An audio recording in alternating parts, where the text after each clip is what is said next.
The emergency sirens came too late. They always did. Jake Thompson watched through the reinforced observation dome as the first quantum pulse ripped through the Proxima colony's outer defenses. 12,000 lives, each a story, each a dream, were about to be erased in the span of a few heartbeats. The colony had been humanity's most ambitious project. Nestled in the habitable zone of Proxima Centauri, it represented more than just a scientific achievement. It was a declaration. Humanity would not be confined to a single world. They would reach out. They would expand. The Centauri hegemony had other plans. Jake's hands clenched into fists as he watched the electromagnetic destruction unfold. Massive energy waves cascaded across the settlement's infrastructure, turning gleaming research facilities and carefully constructed habitat modules into molten slag. The pulse technology was surgical in its devastation, designed not just to destroy, but to send a message. "We see you," the message said, "and you are nothing." Beside him, Lieutenant Maya Reyes gripped the communication console, her knuckles white. "Multiple systems failing," she reported, her voice a controlled tremor. "Emergency protocols are offline. They've targeted our quantum communication relays specifically." It was a trap, a perfectly executed ambush. The Proxima colony represented humanity's first serious attempt at interstellar colonization. 5 years of planning, trillions of dollars in resources, cutting-edge technologies that pushed the boundaries of human engineering. All of it designed to establish a permanent human presence beyond the solar system. And now, in less than 17 minutes, it would all be gone. Jake's mind raced through the intelligence briefings. The Centauri hegemony had always viewed humans as primitive, upstart colonizers who didn't understand the delicate political ecosystems of galactic civilization. They had warned, subtly at first, then with increasing aggression, that human expansion was unwelcome. But no one expected this. A massive explosion erupted near the central research complex. Jake could see the electromagnetic distortions rippling outward, consuming everything in their path. Communication networks collapsed.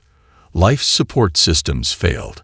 The colony's sophisticated defense grid, considered state-of-the-art just moments ago, was now nothing more than expensive scrap metal.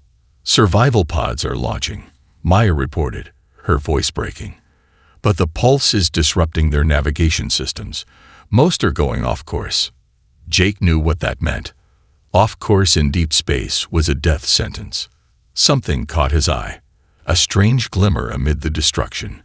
While everything around him dissolved into chaos, a single piece of alien technology remained intact. It wasn't just surviving the electromagnetic assault. It seemed almost untouched. "Maya," he called, "zoom in on Sector 7, near the quantum research wing." The display magnified, revealing a small, irregularly shaped device. Its surface seemed to shimmer with an impossible light, quantum circuits that pulsed with an almost organic rhythm. This was no standard piece of Centauri equipment. This was something different. A weapon, a piece of experimental technology, or something else entirely. Jake made a split-second decision. While evacuation protocols were still running, while his fellow colonists were fighting for survival, he would secure that device. Outside, the Proxima colony burned. 12,000 lives were being systematically erased. But in that moment, Jake Thompson saw not destruction, but opportunity. The Centauri hegemony believed they were sending a message of human insignificance. They were about to learn how wrong they were. "Prep an emergency extraction suit," he told Maya, "and get ready to record everything. This isn't the end of our story. This is just the beginning." The device continued to pulse, waiting, almost as if it knew something no one else did. The Martian research base hummed with a desperate energy. Carved deep beneath the polar ice caps, the facility was more than a research station. It was humanity's last hope of understanding the technology that had nearly annihilated them. Jake Thompson spread the recovered device across 3 separate holographic analysis tables. Each projection revealed layers of complexity that defied human comprehension. Quantum circuits intertwined like living neural networks, pulsing with an intelligence that seemed to resist every attempt at categorization. "It's alive," muttered Dr. Sarah Mitchell, running another spectral analysis. Her fingers danced across holographic interfaces, each movement precise, calculated. Not literally alive, but adaptive. This isn't just technology. It's a living system of information. Beside her, Marcus Rodriguez leaned in, his dark eyes intense. He had lost everything in the Proxima Colony attack. His entire research team, his family, his future. Now he saw only one path forward: total technological revenge. The base itself was a marvel of human resilience. Constructed in absolute secrecy, it represented the culmination of decades of underground research. Reinforced walls could withstand direct nuclear strikes. Quantum shielding prevented any form of external detection. This was humanity's hammer, waiting to be forged. "We've been approaching this wrong," Jake said, rotating a three-dimensional quantum circuit projection. "Every time we try to understand this technology through human paradigms, we fail." Failure had been their constant companion these past months. Prototype after prototype collapsed. Quantum entanglement systems that looked promising would suddenly destabilize. Advanced computational models would break down at the most critical moments. But they were getting closer. Dr. Mitchell pulled up a series of molecular interaction maps. "Look at the energy transfer mechanisms," she pointed out. "Traditional quantum computing relies on stable quantum states. This technology doesn't just use quantum states. It manipulates them dynamically." Marcus slammed his hand on the workstation. "We're missing something fundamental. These circuits, they're responding to something beyond our current understanding." The team worked in shifts that defied human endurance. 18-hour days became the norm.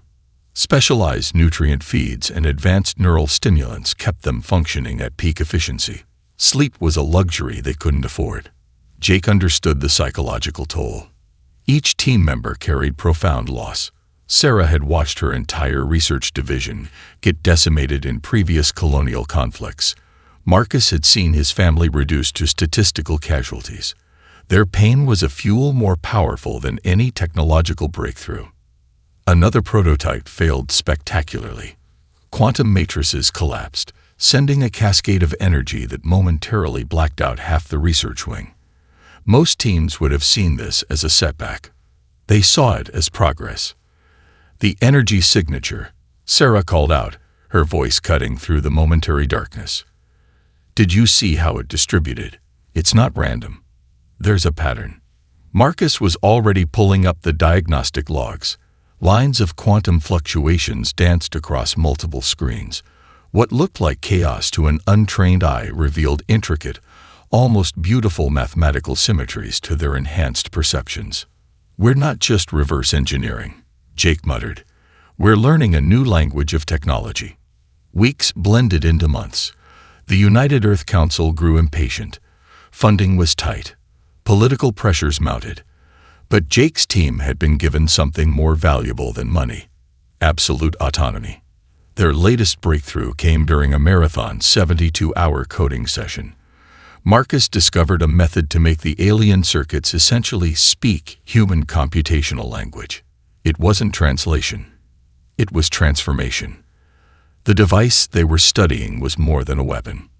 It was a key to understanding technologies that humanity had never even imagined possible.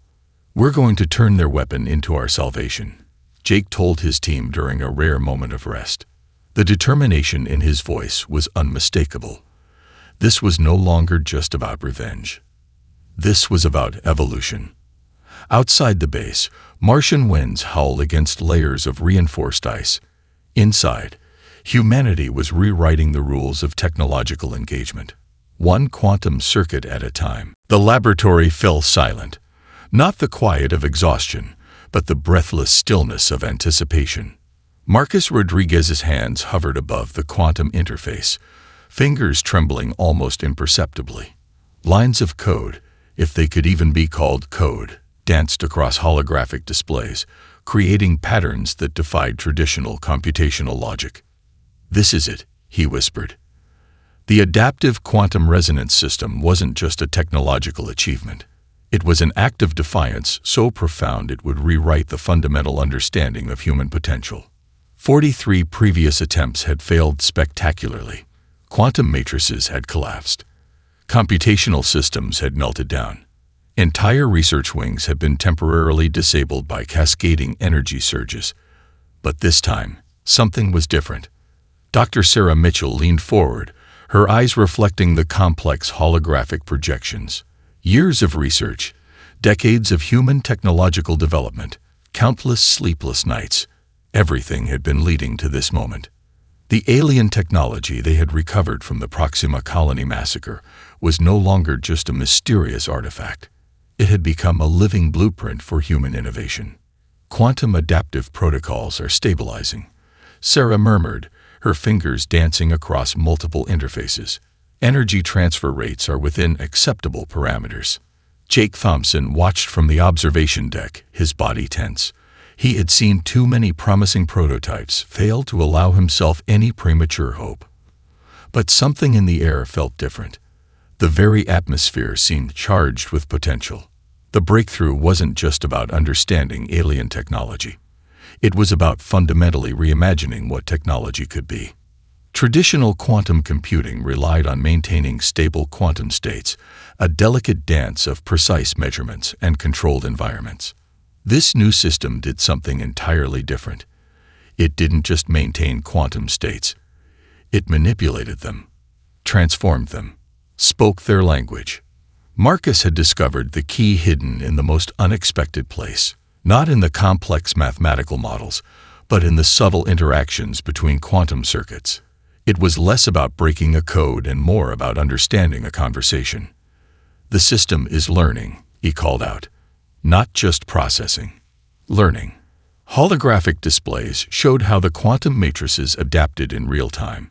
Where previous attempts had created rigid, inflexible systems, this prototype demonstrated an almost organic flexibility. It wasn't just processing information, it was evolving. The United Earth Council had been skeptical. Funding had been cut multiple times. Political pressures mounted with each failed prototype. But Jake's team had been given something more valuable than money: complete autonomy.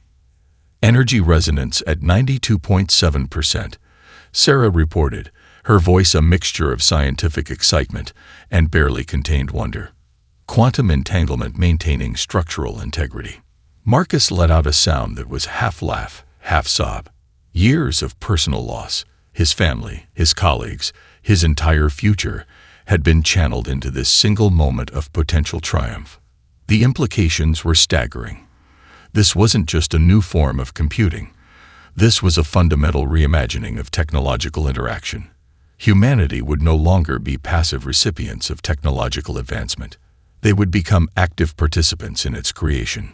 Suddenly, the entire system pulsed. Not an explosion, not a failure, but a moment of pure, unadulterated potential. Jake's communication device chirped. The United Earth Council was requesting an immediate briefing. They would want details, scientific explanations, concrete evidence of the breakthrough. But some things couldn't be explained. Some achievements transcended traditional scientific language. "We're ready for the next phase," Jake said quietly, his voice carrying the weight of determination that filled the entire research facility. The quantum interface continued to pulse, waiting, evolving, promising something extraordinary. Outside the research base, Mars continued its endless silent rotation, unaware that within its icy depths, humanity was about to change everything. The first strike would be invisible. Deep within the fortified Martian research base, Jake Thompson studied the holographic displays showing the intricate web of Centauri hegemony communication networks. What looked like a chaotic constellation of quantum signals to most researchers revealed a precise map of vulnerability to his team. "We're not going to destroy them," Jake explained to Marcus Rodriguez and Sarah Mitchell. "We're going to dismantle them from the inside." The quantum infiltration protocols they had developed were unlike anything in human technological history. Traditional cyber warfare involved breaching systems, extracting information, causing damage. This was something entirely different, a surgical deconstruction of an entire civilization's communication infrastructure. Marcus pulled up a complex three-dimensional projection of hegemony political networks. Countless interconnected nodes pulsed with information streams, each representing diplomatic channels, military communication lines, and internal political networks. "Look here," he said, highlighting a series of delicate connection points. "These are the pressure points. Not just communication lines, but the actual political relationships that maintain the hegemony stability." The Centauri system was built on a delicate balance of power. Multiple subspecies and planetary governments were held together through an intricate system of quantum-encrypted communication and carefully managed political tensions. One precise intervention could cause catastrophic destabilization. Sarah adjusted the quantum resonance algorithms, her fingers moving with surgical precision. "We're not just intercepting communications," she muttered. "We're rewriting the very language of their interactions." Their first target was the diplomatic communication network connecting the outer colonial systems with the central hegemony government. The quantum infiltration would be so subtle that the Centauri wouldn't realize their systems had been compromised until it was too late. "Targeting confirmed," Marcus reported. The holographic displays showed multiple quantum pathways lighting up, not with the harsh reds of attack, but with almost invisible threads of pale blue infiltration. Information began to flow. Not stolen data, but strategically revealed secrets. Internal political rivalries that had been carefully masked became exposed. Diplomatic compromises were laid bare.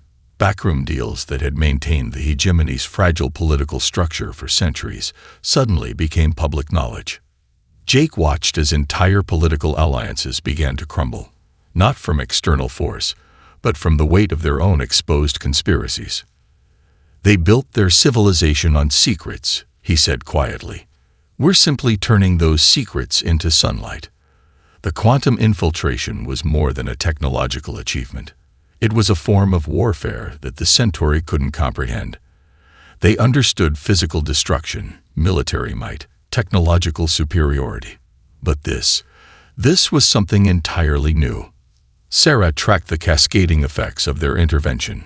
Political leaders who had maintained power through carefully constructed lies now found themselves exposed. Planetary governors discovered their secret negotiations were no longer secret. Military commanders realized their strategic communications had been compromised. "We're not destroying their infrastructure," Marcus observed. "We're destroying their trust." Each quantum pulse carried precisely selected information. A diplomatic communication here, a military report there. Strategically chosen revelations that would cause maximum political damage with minimal direct intervention. The Centauri hegemony had believed humanity was a primitive species, unworthy of consideration. They had attacked the Proxima colony, believing they could simply erase human potential. Now, they would learn the true meaning of technological warfare. Jake watched the holographic displays, seeing the intricate political networks slowly unraveling. This wasn't just revenge. This was a fundamental restructuring of galactic power dynamics. Infiltration at 67%, Marcus reported. Political destabilization algorithms are performing beyond projected parameters. Outside the research base, Mars continued its silent rotation. Inside, humanity was rewriting the rules of conflict. Not with weapons, not with traditional military might, but with information, with understanding, with a level of technological innovation that would change everything. The first human neural interface volunteer sat motionless in the calibration chamber. Michael Chen understood he was more than a test subject. He was a living bridge between human potential and technological transcendence. Years of military training had prepared him for dangerous missions, but nothing could have prepared him for what was about to happen. Dr. Sarah Mitchell adjusted the quantum neural connectors, each microfilament designed to interface directly with the human nervous system. The technology they had extracted from the Centauri device was no longer just an external system. It was becoming a part of human biology. "Neurological mapping initiating," she announced, her voice steady despite the groundbreaking nature of the moment. The chamber hummed with quantum energy. Complex holographic displays tracked Michael's brainwave patterns, showing how they began to interact with the advanced technological interface. This wasn't just about augmenting human capabilities. This was about fundamentally reimagining human potential. Marcus Rodriguez monitored the external systems, his fingers dancing across multiple quantum interfaces. Each adjustment was a delicate ballet of technological innovation. One miscalculation could result in catastrophic neural damage. Michael felt nothing at first, then everything. Imagine experiencing time differently. Imagine processing information at speeds that would make traditional computing look like ancient abacus calculations. Imagine perceiving multiple streams of data simultaneously, with perfect clarity and instantaneous comprehension. His vision expanded. No longer limited by human biological constraints, Michael could now perceive electromagnetic spectrums far beyond normal human range. Quantum communication networks became visible as intricate, living data streams. Strategic information flows that would take hours to analyze could now be comprehended in milliseconds. Neural synchronization at 78%, Marcus reported. Quantum entanglement stable. Jake Thompson watched from the observation deck, understanding the profound implications of what they were achieving. This was more than a technological breakthrough. This was human evolution in real time. The military applications were staggering. A soldier who could process battlefield information at quantum speeds, who could interface directly with complex weapon systems, who could predict enemy movements before they happened. But it was more than military potential. This technology could revolutionize human understanding. Scientific research could advance exponentially. Medical diagnosis could become instantaneous and perfectly accurate. The boundaries between human intelligence and technological capability were dissolving. Michael's brain was now a living quantum computer.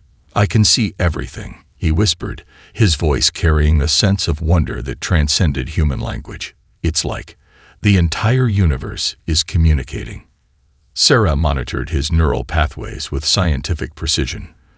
The quantum neural connectors weren't just reading Michael's brain. They were engaging in a dynamic, two-way conversation with his neural network. Adaptive, responsive, alive. Each moment of the interface revealed new possibilities. Michael could now access computational databases instantaneously.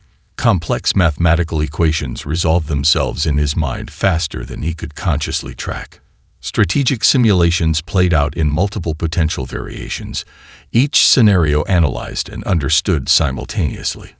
"We're not just enhancing human capabilities," Jake said quietly to his team. "We're creating an entirely new form of intelligence." The ethical implications were profound. Who were they becoming? What did it mean to be human when the line between biological intelligence and technological system became so blurred?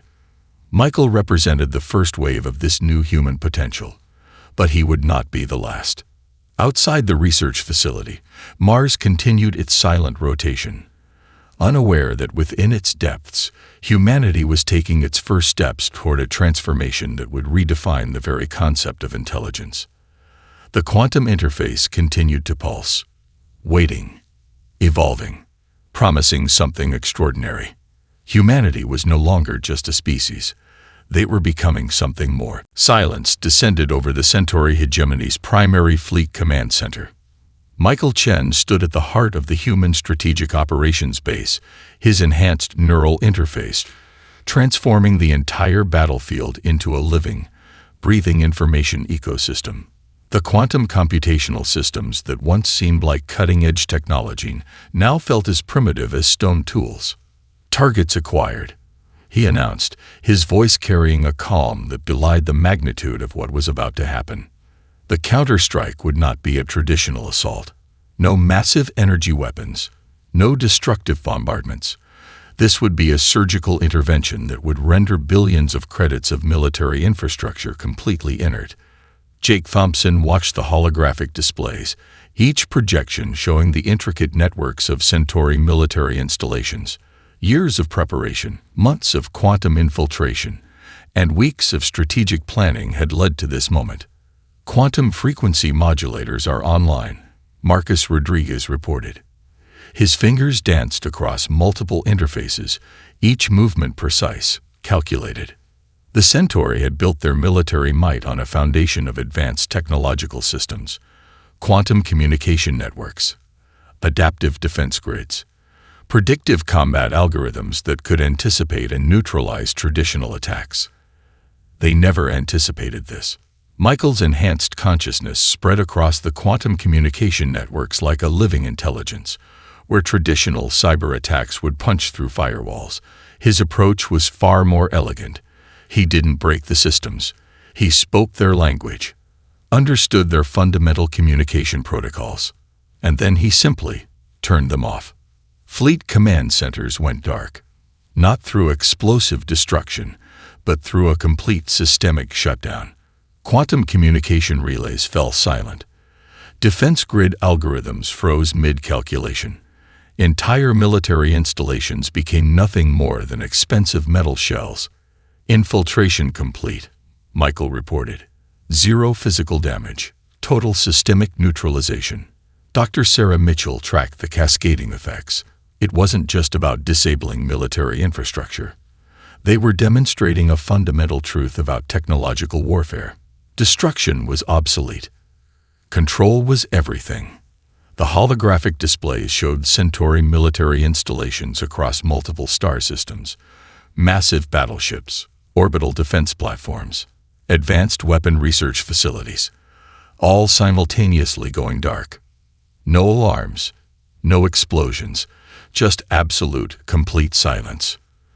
"They can't even comprehend what's happening," Jake muttered. And he was right. The Centauri military leadership would be experiencing something beyond traditional understanding of warfare. Their most advanced systems were simply stopping. Michael's neural interface allowed him to see the entire operation as a living, breathing entity.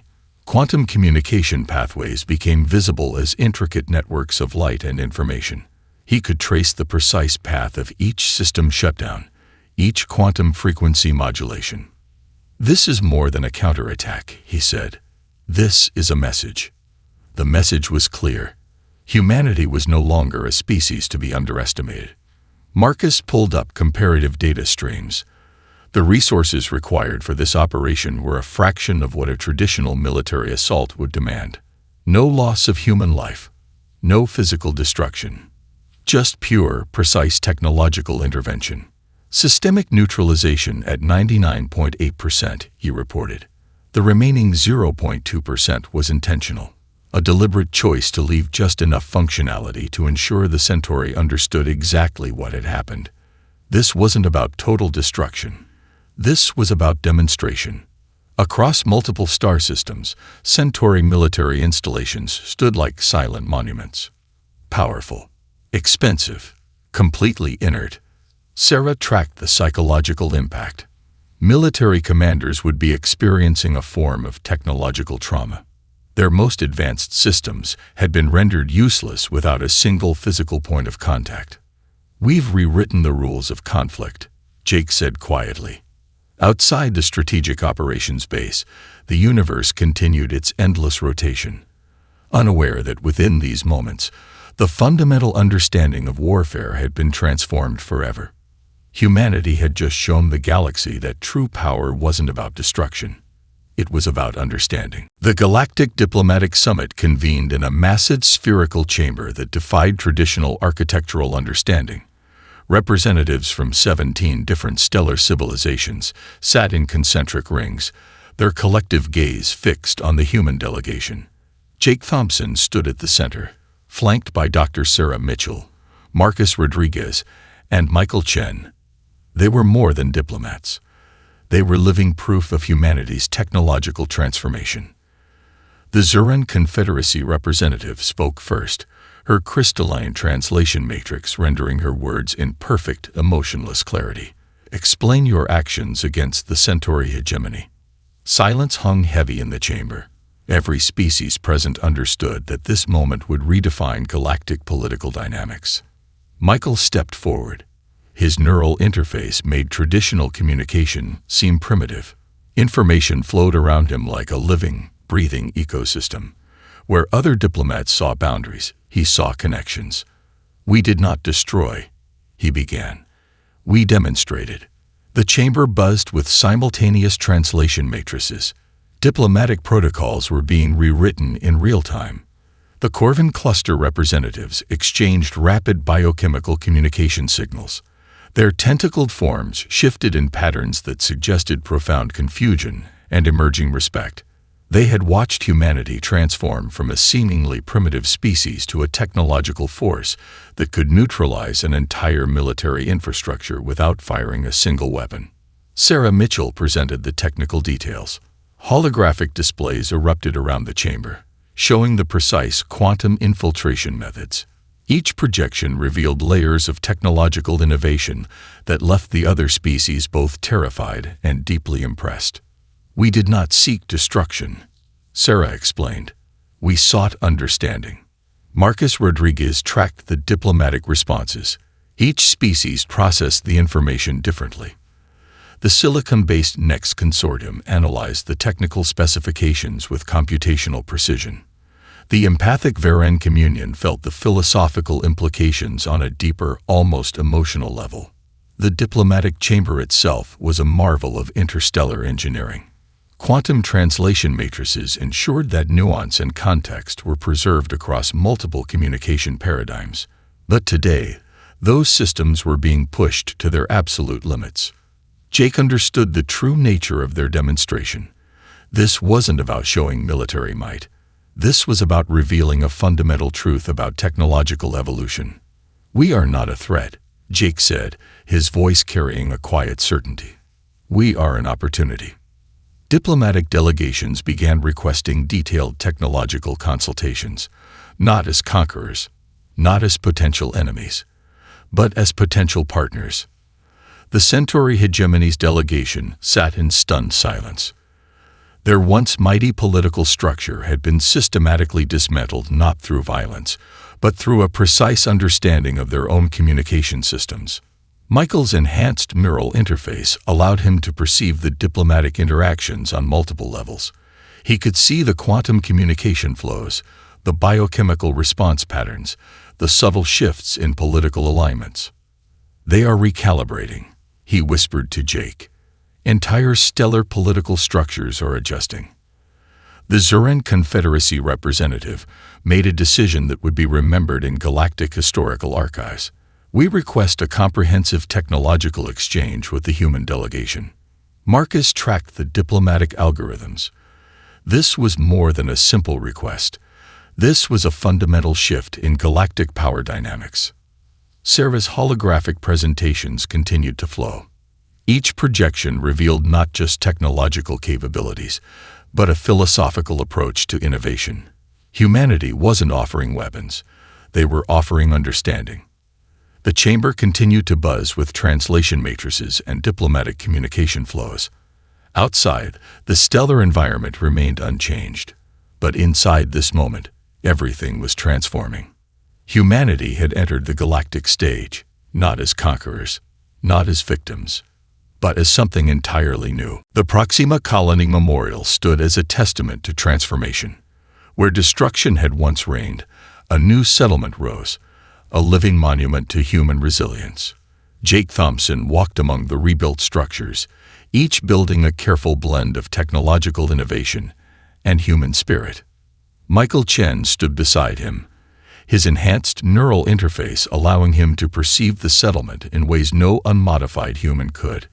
Quantum networks pulsed beneath the surface, creating an ecosystem of information and potential that defied traditional understanding. "We could have chosen revenge," Jake said, looking out over the reconstructed landscape. The years following the Galactic Summit had been a period of unprecedented collaboration. Humanity had not sought dominance. They had offered partnership. Where other species saw potential threats, humans presented opportunities for mutual growth. Dr. Sarah Mitchell approached, her research now spanning multiple stellar systems. The technological exchanges had transformed human understanding of science, biology, and communication. What was once considered impossible was now simply the beginning of exploration. Marcus Rodriguez managed the international research collaborations. His team worked alongside representatives from 12 different stellar civilizations, developing technologies that would have seemed like pure fantasy mere decades ago. The Proxima colony was more than a settlement. It was a living laboratory of interstellar cooperation. Quantum communication networks now connected human researchers with scientific teams across the galaxy. Collaborative research platforms allowed instantaneous information exchange. Technological barriers that had once seemed insurmountable were now simply interesting challenges. "We learned something important," Michael said, his enhanced perception tracking multiple information streams simultaneously. "Technology isn't about conquest. It's about connection." The neural interface technologies that had once seemed experimental were now becoming standard, not as a means of military enhancement, but as a tool for understanding. Medical applications had revolutionized human health. Scientific research had accelerated beyond previous limitations. Jake remembered the moment of destruction, the pain, the loss, the seemingly hopeless situation that had driven them to their most significant breakthrough. Now, the Centauri hegemony, or what remained of it, had become a collaborative partner, not through force, but through understanding. The very civilization that had sought to erase humanity had become a catalyst for its greatest leap forward. Serva's research teams were developing communication technologies that could bridge not just technological gaps, but fundamental differences in perception. Empathy had become their most powerful tool. "We could have destroyed them," Marcus reflected. "Instead, we chose to understand them." The memorial walls told the story. Holographic displays showcased the journey from destruction to collaboration. Images of the initial attack stood beside representations of current joint research projects, each display a testament to human potential. Michael's neural interface allowed him to see the deeper connections, information flows that crossed biological, technological, and cultural boundaries. What was once seen as separation was now understood as interconnection. Diplomatic missions that had once been tense negotiations were now collaborative planning sessions. Human researchers worked alongside representatives from species that had once considered them insignificant. "We are not finished," Jake told his team. "We are just beginning." The rebuilt Proxima colony represented more than a physical location. It was a philosophical statement. Humanity had transformed from a species defined by its vulnerabilities to one recognized for its potential. Sarah's latest research project mapped quantum communication pathways that could potentially connect civilizations across previously unimaginable distances. Marcus was developing collaborative technological platforms that could accelerate scientific understanding exponentially. Michael stood as a living bridge between human biological potential and technological innovation. Outside, the universe continued its endless rotation. Stars birthed and died. Civilizations rose and fell. But here, in this moment, humanity had found something profound. Not just survival, not just revenge, but understanding. The memorial's final holographic display captured the essence of their journey, a simple phrase that had become their guiding principle. "We are not defined by what is done to us. We are defined by how we respond."